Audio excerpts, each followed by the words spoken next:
I hope you met great people out there, and I've got good news for you. They did not send their avatars. They came in flesh and blood, our next panel, to talk about the metaverse. And as your moderator, you will have Arda Kutsal, one of you organizers, founder of Webrazzi. And we have 3 inspiring panelists. First of all, Dr. Giovanna Graziosi Casimiro, but she told me we can say Gio. And she's a metaverse producer for Decentraland.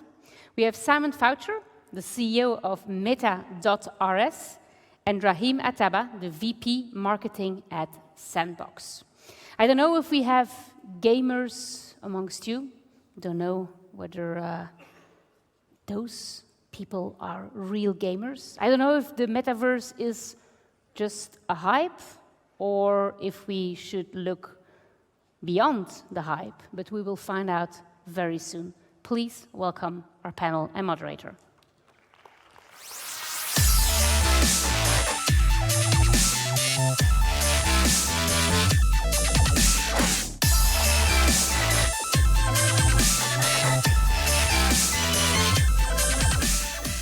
Okay, hello, after the lunch break. My name is Arda Kutsal. I'm founder of Webrazzi. Webrazzi is the parent company of Tech.eu. You probably know since morning. Normally, I wasn't expecting to moderate a panel today because, Robin and the team was doing all of it. But a couple of weeks ago, I sent a tweet and said, I don't want to talk anything other than Web3. It was my tweet. Unfortunately, Robin saw that, and he gave me this panel to moderate, but I'm happy. So, and he said to me, okay, you don't want to talk anything other than Web3, so yeah, here's your metaverse panel. Oh, it was a tweet, by the way. Yeah, I don't want to talk about anything other than Web3. So yeah, as you can see, I'm a big Web3 and NFT and cryptocurrency and blockchain fan. So for quite a long time, I'm investing in these things. So I'm really happy having you here and talking about metaverse. So great panelists. I have many questions. Let's start with you, Gigi. Let's go. So I can call you Gigi, right? Yeah, absolutely. Okay.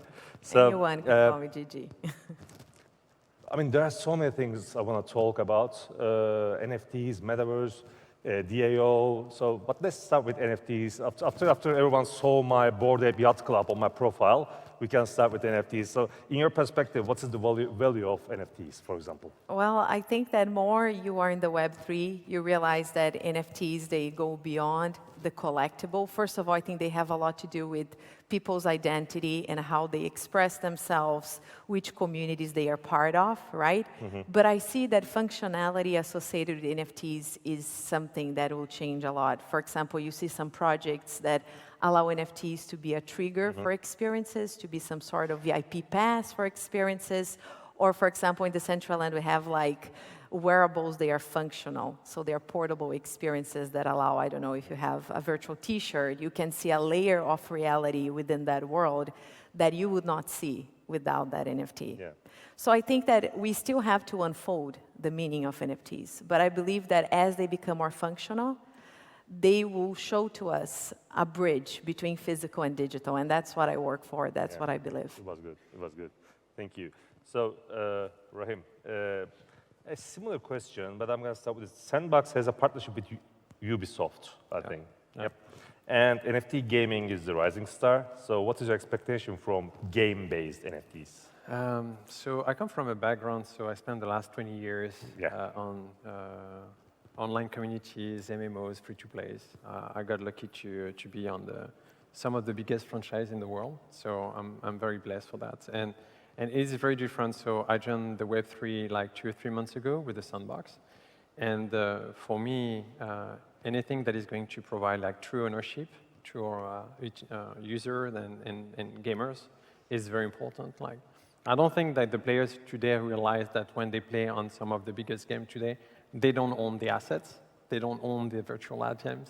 They just rent them until the service is going to go out and they lose everything. So I think that's one of the things that is very important in all partnership with Ubisoft, but other gaming studios, is to really help them embrace that movement to provide with new innovation in the gaming space, but also provide true ownership to their users. I think it's very important for the future. Like it comes with values, and you're going to hear a lot from me talking about values, but also from my friends here. It's if you put that to big tech and everything, it's very important.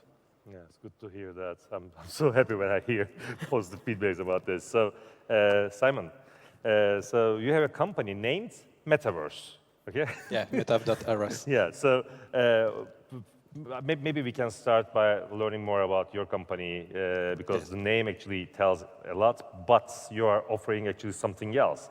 So what's your solution you're offering to the Web3 world? Yeah, so we are helping brands to integrate Metaverse. Yeah.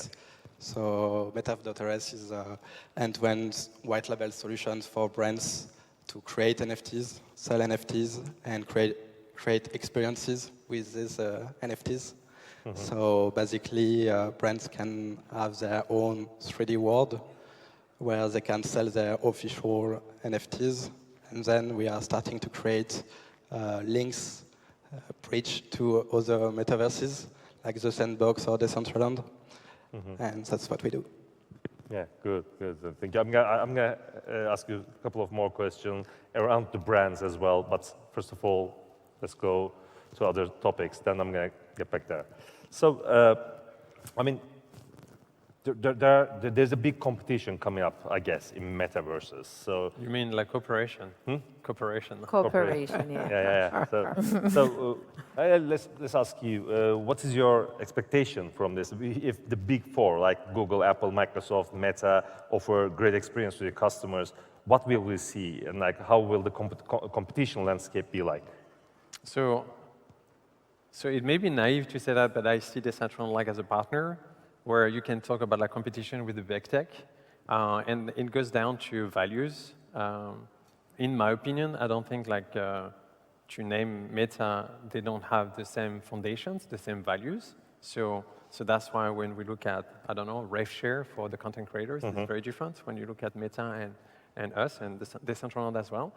So I think we're smaller, but obviously we don't have the same resources, but we're more agile, we're more innovative, but we stick to our values.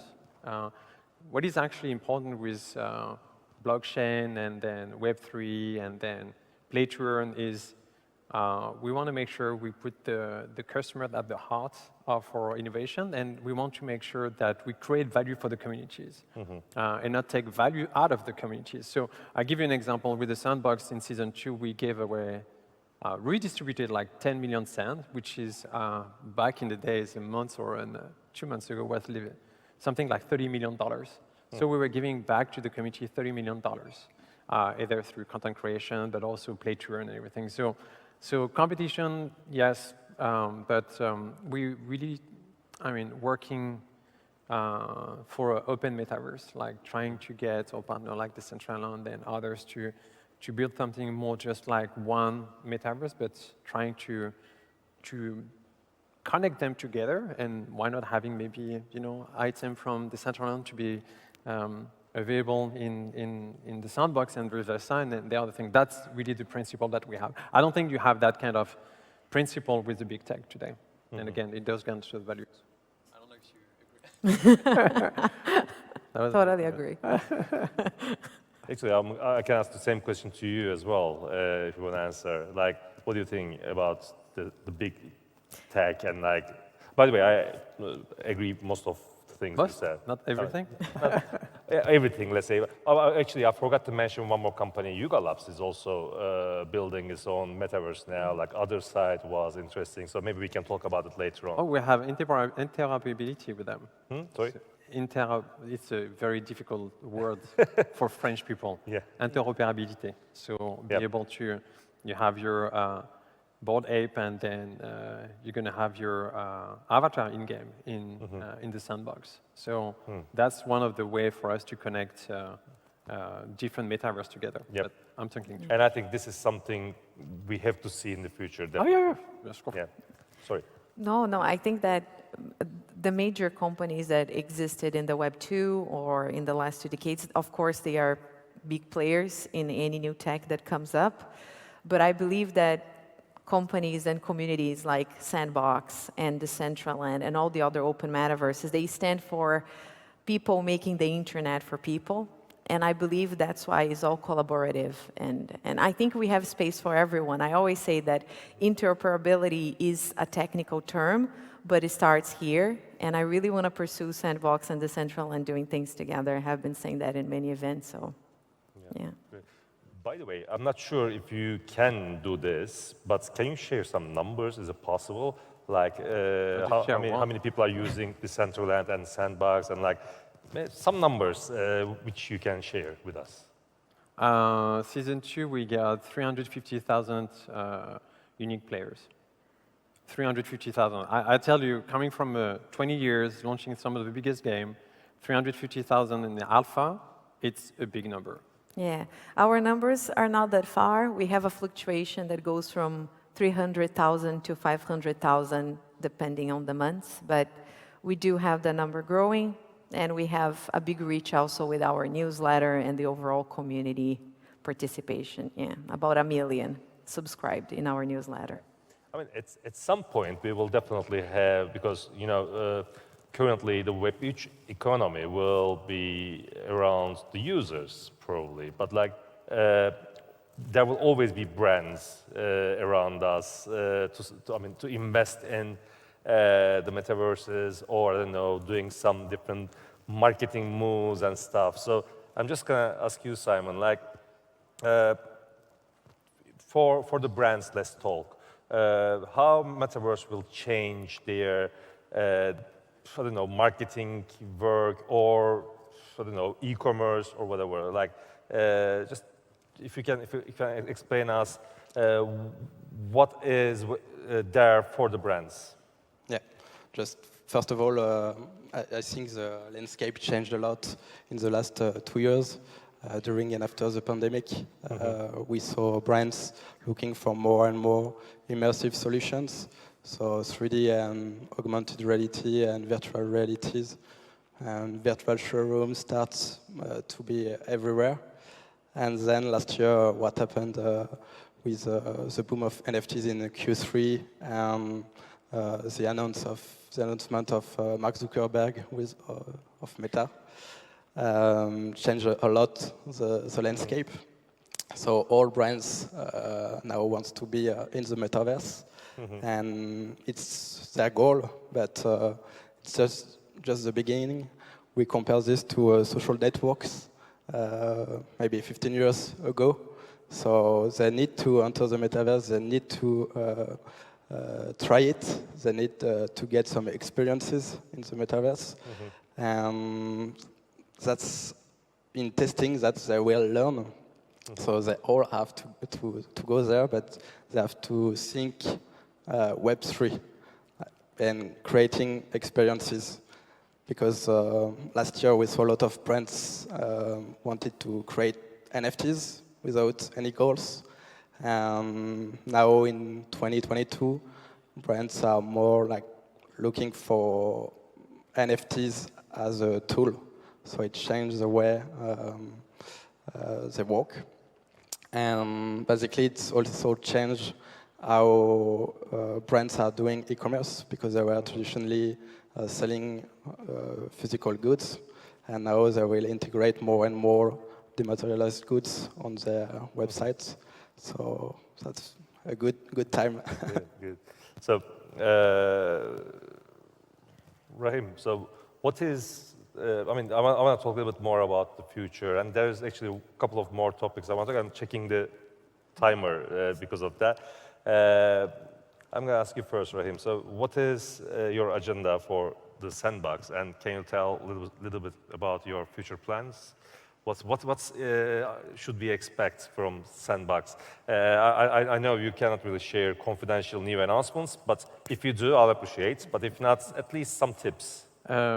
just one thing, what Simon said is very interesting. We also need to take the brand to make creative risk. It cannot just be replicating what they have in the real life, but take the Sandbox or Decentraland as an opportunity for them to create new connection with the communities and expand and not duplicate the experience. It doesn't make any sense. If you do the same thing, then the community is not going to be trusted for that. What we have is, we have so much, honestly. We have season 3. We still have 7 minutes, so you can tell. We have season 3 coming soon. So working to bring a lot of new experiences to the Sandbox for season 3. So this summer, we made the announcement on Friday last week. So end of July, we're going to have the new season. And around that, we have NFT NYC, which is going to be a big event for us. Sebastian is speaking also at NFT NYC. But we're going to have like a very important presence at NFT NYC. Still working on this. Actually, I was on a call just for that, actually, with a partner. And then working on some pretty cool stuff for September. I can't detail that because we're working with the partners. And then obviously for the end of the year, we need to finish that. And a lot of partners to be announced. We teased some of them in the tweet on Friday. So we had some, I don't know the name in English, rebus. You know, it's like with emoticons, we tease actually the partner we're going to announce in the coming weeks. So wow, good. I mean, you shared a lot. Thank you. Very busy. Yeah, and Gigi, I'm gonna ask similar question to you. What's next for Decentraland? But also, I know you have some special interest into DAOs as well. So maybe while sharing your future plans, you can also jump into that topic as well, because I want to really talk about that. Thank you. Well, I like to talk about the DAOs because I feel it's a way for us to see how governance can work, because the DAOs are decentralized autonomous organizations, which means that the users, they shape the platform. They vote on the rules and how actually the platform behaves and exists. So definitely the DAO is a big part of Decentraland, and actually we have many programs and grants that will be being released in the next months to fund ideas and fund creators. But I think in the long term, Decentraland, of course, behaves very much as a social experiment. I think a lot of users come to meet friends, grow communities. We have several events that happen every single day in the platform. So for sure, we will have more art weeks coming in July. We have music festival in the end of the year, Metaverse Fashion Week in March, that happened this year also. And in terms of platform, I think there are some new features that will be released this year. And recently, we just launched the desktop client that is still in the first version.